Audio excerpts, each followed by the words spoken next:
Bueno, entonces si me permiten y nos ponemos de pie para darle la formalidad, hoy 5 de abril, siendo las 9:30 horas, declaro formalmente inaugurados los trabajos de este primer simposio nacional, Organización, Agua y Desarrollo, deseando a todos los participantes que alcancemos las metas y los objetivos que se han propuesto para este día. Muchas gracias.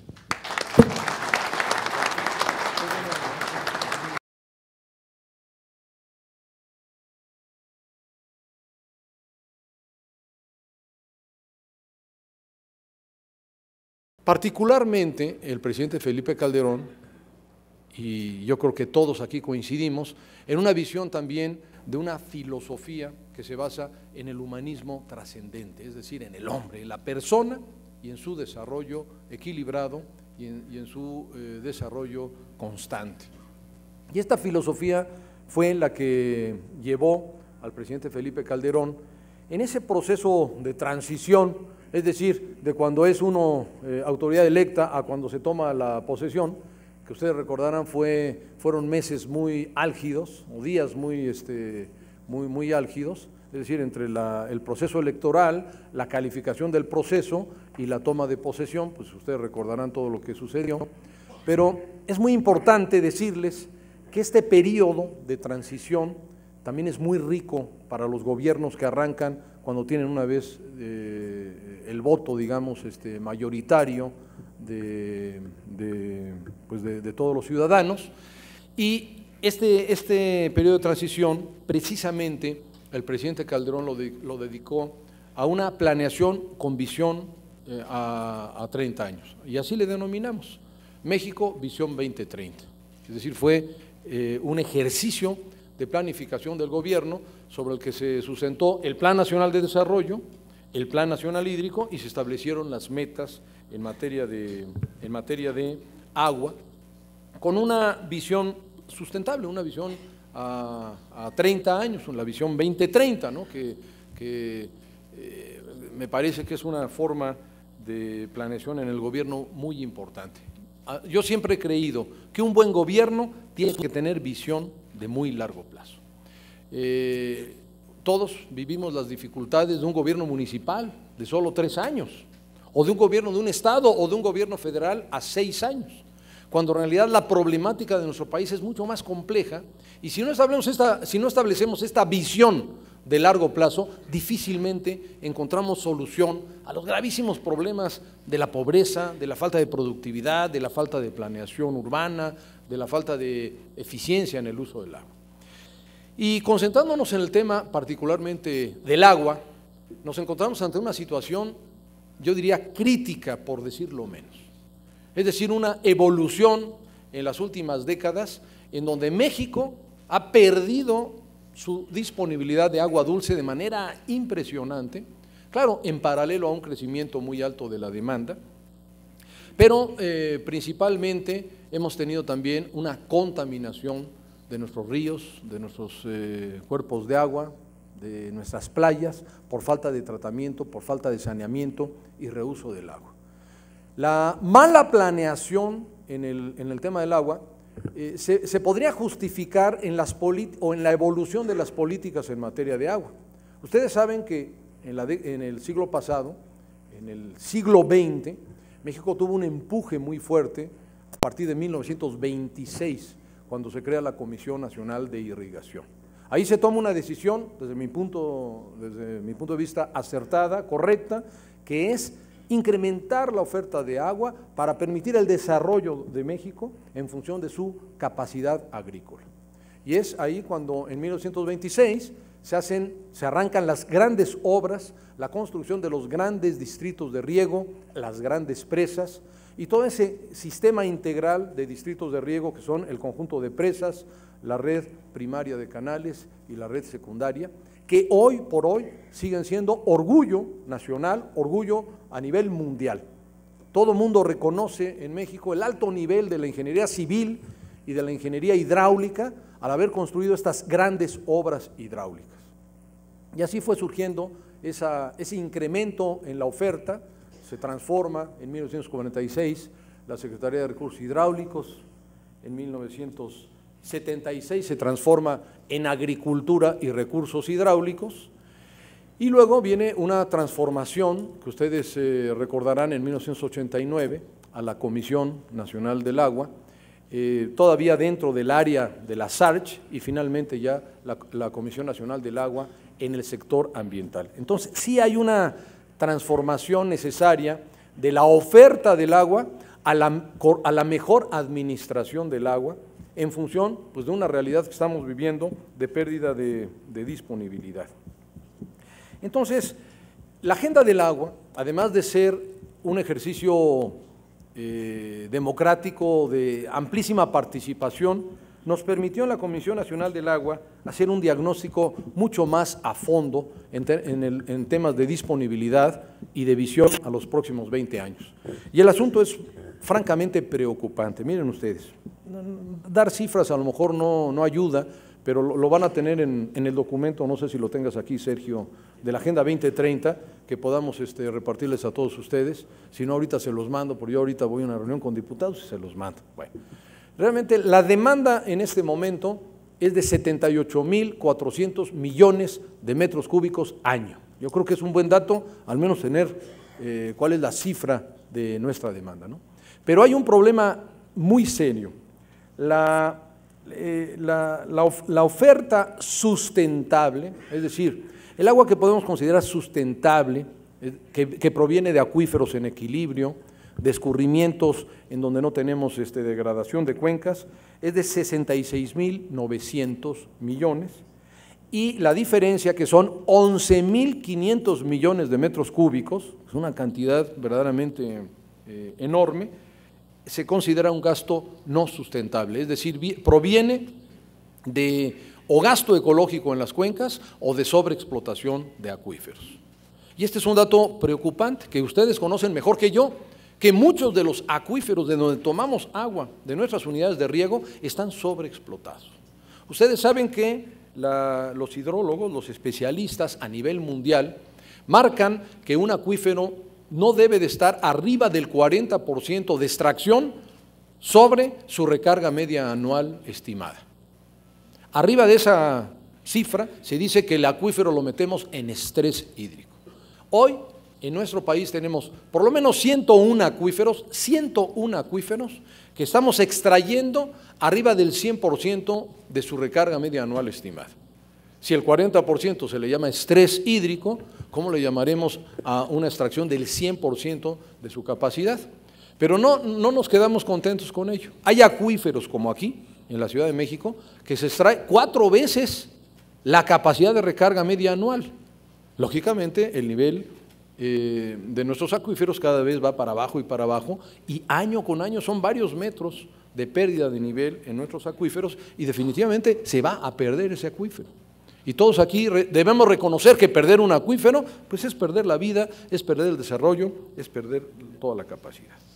Ahora, el tema que nos ocupa aquí fundamental es el uso agrícola. De estos 78.400 millones de metros cúbicos, hoy por hoy, el 80% va a la agricultura. Es una estimación de aquí de mis compañeros, que espero esté bien calculada, ¿verdad?, que es de 62.000 millones de metros cúbicos. Y aquí es donde debemos de centrar la reflexión de este simposio y de este ejercicio del día de hoy.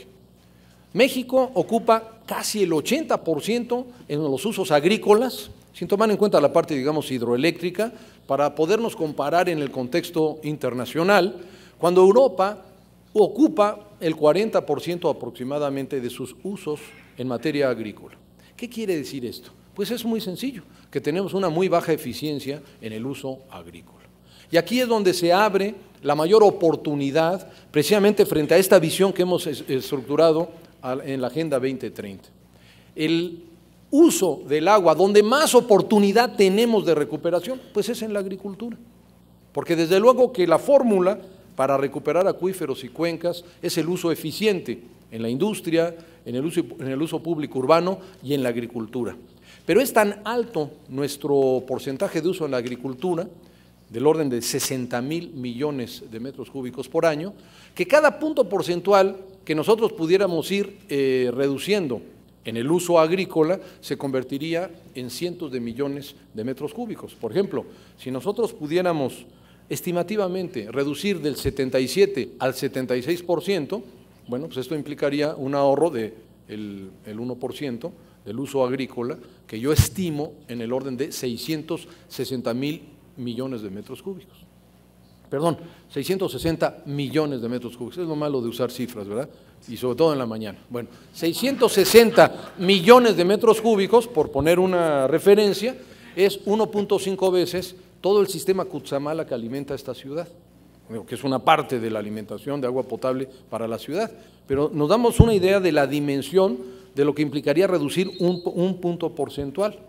Ya no digamos si pudiéramos bajar a un 60 o un 50%. Entonces, el gran reto que tenemos como productores, como agricultores, como representantes de asociaciones de riego, de unidades de riego o de distritos de riego, y desde luego Mario Gallegos, es el reto de la tecnificación y de la modernización. Por esa razón, en la Agenda 2030, nuestro reto número uno, nuestro objetivo número uno es modernizar y tecnificar el riego agrícola en nuestro país. Si nosotros logramos dar ese paso, indudablemente entramos en un camino de sustentabilidad. Precisamente este documento que yo les voy a entregar de Agenda 2030 tiene una proyección de cuál sería nuestra brecha si no tomáramos acciones de tecnificación del riego agrícola. Por ejemplo, si yo les hablé que nuestra brecha hoy de uso no sustentable es de 11.500 millones de metros cúbicos, al 2030 la cifra llegaría a 23.000. Pero hay un factor del cual no se ha tocado a fondo, que es el tema del cambio climático. Si los efectos del cambio climático, que Naciones Unidas y que los expertos han confirmado científicamente se dan, entonces la brecha, es decir, la falta de agua, se va a incrementar en nuestro país a 36.500 millones de metros cúbicos. ¿Qué quiere decir esto? Pues que no tendríamos agua. ¿Por qué? Porque sencillamente estaríamos agotando los acuíferos que hoy todavía tienen equilibrio, estaríamos arrasando con los escurrimientos en las cuencas y simplemente no tendríamos agua. Si seguimos por este camino, vamos a una crisis absolutamente cierta en materia de agua. Entonces, el que ustedes estén reunidos aquí el día de hoy para analizar aspectos de tecnificación, a mí me parece algo central en nuestra política de mejora de la eficiencia en el riego agrícola. Y bueno, finalmente el tema es también de carácter económico. Nosotros tenemos como primer objetivo en el Plan Nacional Hídrico la tecnificación de riego. Por ejemplo, la meta más importante de la Comisión Nacional del Agua en función de del Plan Nacional de Desarrollo en esta administración es poder llegar a tecnificar 1.200.000 hectáreas, modernizar con distintos grados, ¿verdad? Lograr ampliar en 103.000 hectáreas esta superficie tecnificada y desde luego tecnificar todo el temporal tecnificado que actualmente tenemos, 60.000 hectáreas, ¿no? Y para eso, bueno, nos hemos planteado una inversión en esta administración que vamos a ejercer al 100%, estamos seguros. Pero si nosotros queremos alcanzar la tecnificación de toda la superficie de riego actual, susceptible de modernización, en esta visión 2030 requeriríamos una inversión de por lo menos 100.000 millones de pesos. Y estos 100.000 millones de pesos los tendríamos que dividir hacer una división muy simple entre 20 años, porque el ejercicio lo hicimos del 10 al 30, y entonces tendríamos que tener una inversión anual del orden de 10.000 millones de pesos. Estoy en lo correcto, ¿no? 5.000 millones de pesos, 5.000 millones de pesos. Entonces, aquí viene un reto fundamental que tenemos o que yo pongo sobre la mesa con ustedes a discutir el día de hoy. ¿Cómo encontrar los esquemas de financiamiento? ¿Cómo encontrar financiamientos blandos? ¿Cómo hacer que podamos realmente entrar rápidamente en esquemas de tecnificación?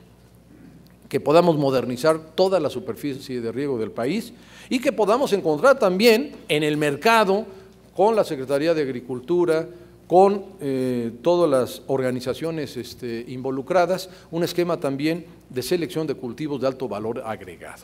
¿Cómo podemos hacer que nuestras unidades de riego se vayan transformando gradualmente a una superficie de riego tecnificada que no solamente utilice menos agua, sino que ese volumen menor significa un ingreso mayor económicamente? Bueno, pues precisamente seleccionando cultivos que tengan menos requerimiento de agua y mucho mayor valor agregado. Por ejemplo, si una unidad de riego produce maíz y tiene una productividad por hectárea X que le da una utilidad X, y eso lo podemos transformar a un riego en invernaderos, con flores o con hortalizas o con un producto incluso de exportación que pueda implicar mayor ingreso para el agricultor, pues vamos a hacerlo.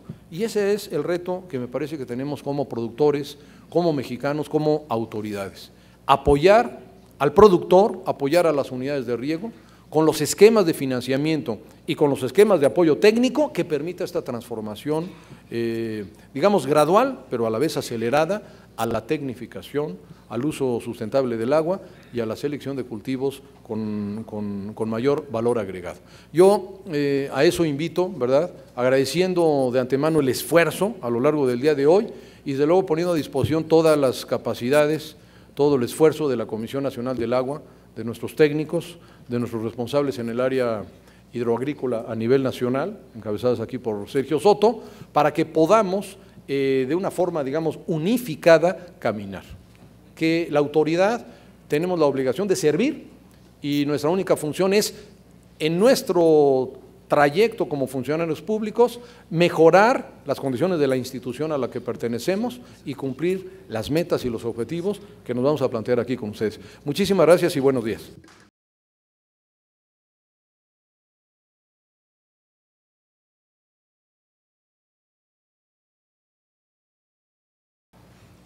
I'd like to talk about in the next, say, half an hour, if you could just put all the slides on, please.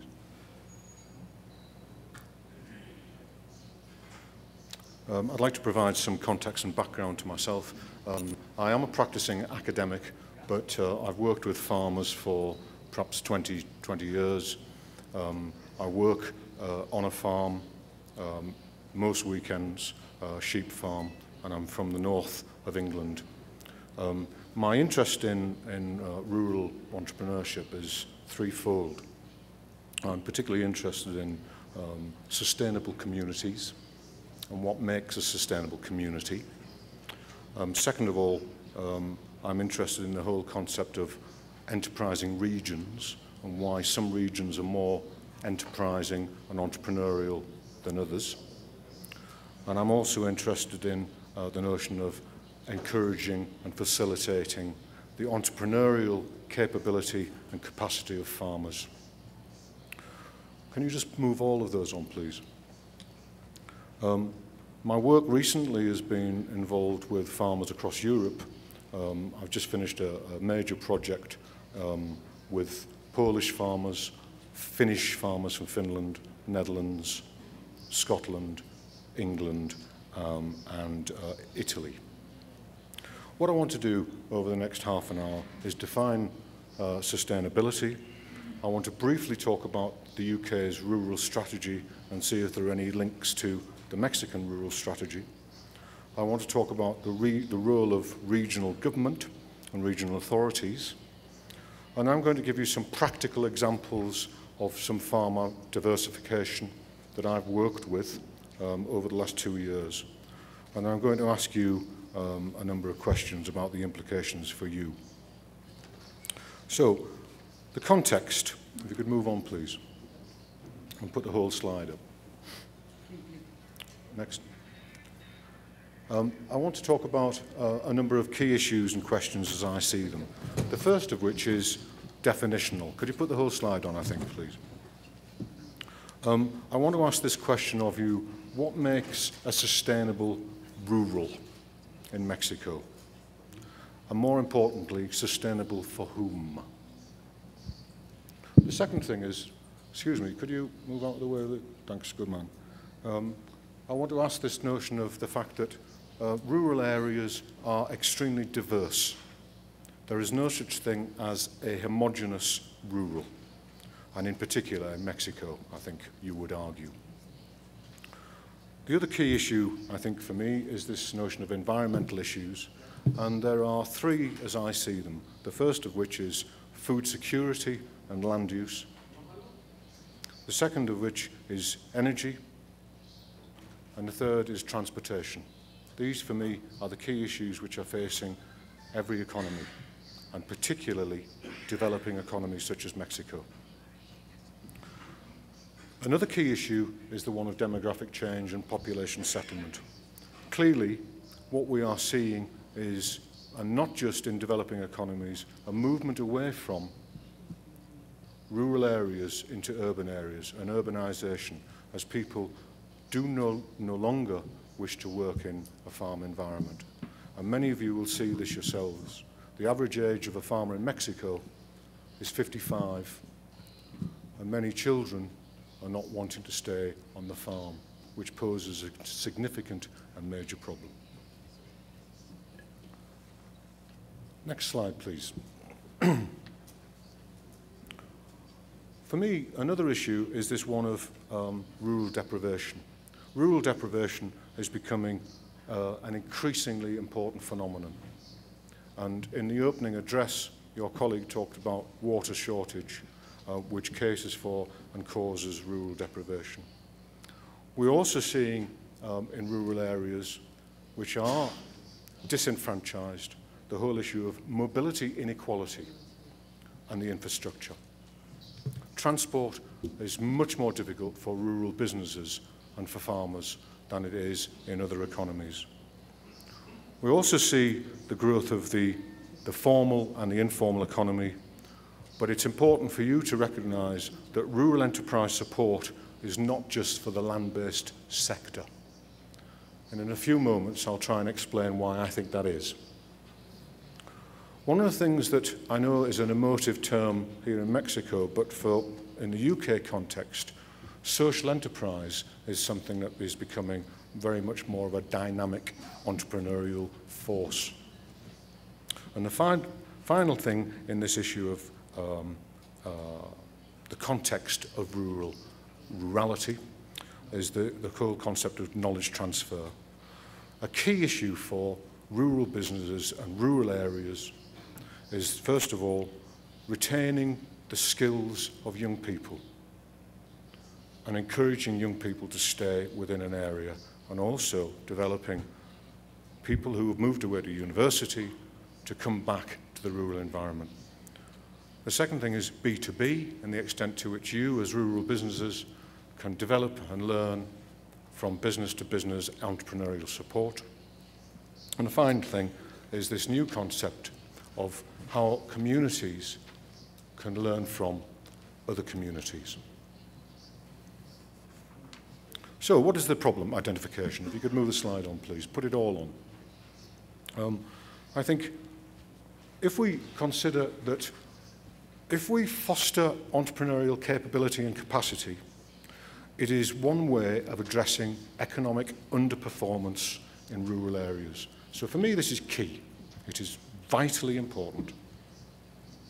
But when we talk about rural enterprise, we actually forget that some regions are more successful than others.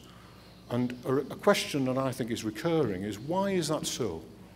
It is not just about the people who occupy certain regions, the entrepreneurial skill, but it's about the infrastructure which enables entrepreneurial development in particular rural regions. So the question is, why is it that some regions are more entrepreneurial than others? And you will have your own answers for that question, but it's a question I think that it's something that you should be very much aware of. The last point on this problem identification is, who is the unit of analysis? Who are we talking about? Are we talking about the farmer? Are we talking about the rural entrepreneur? Are we talking about the region? Are we talking about the farm? And are we talking about the farm household? As you'll see later on, you'll see that actually, in terms of diversification, it's not necessarily the farmer, but it's often the farmer's wife who is actually more of an enterprising catalyst for change. We'll park that for a while. So, next slide, please. So, in terms of you, who are all involved in rural development, either as policymakers, as practitioners, as business support agencies, or as government, the question that you should ask, if you could put the question mark on, who should you support? Should you support winners? Should you support those who are starting up new businesses? To what extent should we continue to support struggling businesses? Or would you, as betting people, spread your bets? So that's a question that we'll come back to. So let me just go on to this notion of what is sustainability, if you could move on. The World Economic Forum says sustainable development is about which meets the needs of the present, i.e. now, without compromising the ability of future generations to meet their own needs. And I think particularly in an environment where water shortage is such a fundamental issue, this definition is vitally important. Sustainable, however, for whom? So, what does it mean? Sustainable for whom? If you put the next slide on, please. What is the role that regional government should play in this? Should it be a top-down approach? Or should we talk about the role of communities and communities engaging in entrepreneurial action? So we have both a top-down and a bottom-up approach with some leverage in the middle in terms of business support to develop enterprising capability and capacity. So the key question for me is this one. How can we promote entrepreneurial skills in rural businesses? How can we assist those farmers, in this case, who have not traditionally been enterprising and entrepreneurially, but to enable them to develop their entrepreneurial skill and move on? And whose role is it to facilitate and develop and energize farmers to engage in entrepreneurial development? So let me just talk about the UK's rural strategy very quickly for a moment. What's clear, if you could put them all on, is that we are now focusing on moving away from subsidising declining sectors. That's critical. But we're starting to put strategic investment into those areas which are starting to look as if they have more potential than in others. So there are going to be winners and there are going to be losers. The second point is that we're starting to now focus on local specificities in terms of tourism, local products, traditional or otherwise. And already Mexico, I think, is doing that quite well. Mexico, I think I'll talk later on, has got more organic producers than anywhere else in the OECD, which is quite an astonishing fact. We are talking about, in the UK, a movement from a sectoral to a territorial policy approach. And this is part of the notion of central government starting to drill down to enable regional government to actually take control and charge and support for entrepreneurial development. And the last point on this slide is that we are increasingly talking about partnership. Partnership between public, private and voluntary. The role of the government sector is being diminished considerably. Absolutely, for some people, in a devastating way. However, what we're seeing is the upward thrust of regional development activity. Now, but what does that mean, though, in terms of the next slide? If you could put them all on, please. Those of you who are involved in developing entrepreneurial capacity will know that there are many very barriers to developing sustainable enterprises. And I'm not going to talk about all of those. I'll just talk about a few. The first of which is geography and proximity to labour markets. In a country like Mexico, which is hugely heterogeneous and opportunities for transport and infrastructure, this is a major problem. I realise that. In terms of skills and education, how do you enable those people who have moved away to university to come back and to be encouraged to be involved in the growth of local regions, to have some organic interest? We talked earlier on about inward investment. What is the role of central government and how did you do to facilitate it in particular regional areas? Traditionally, farmers in the UK, and I suspect Mexico will be no different, have got very, very limited opportunity to business support.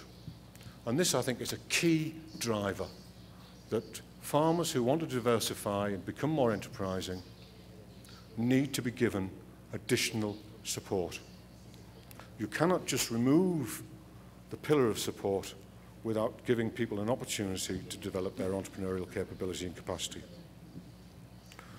Farmers traditionally also, I will argue, and you might disagree, have traditionally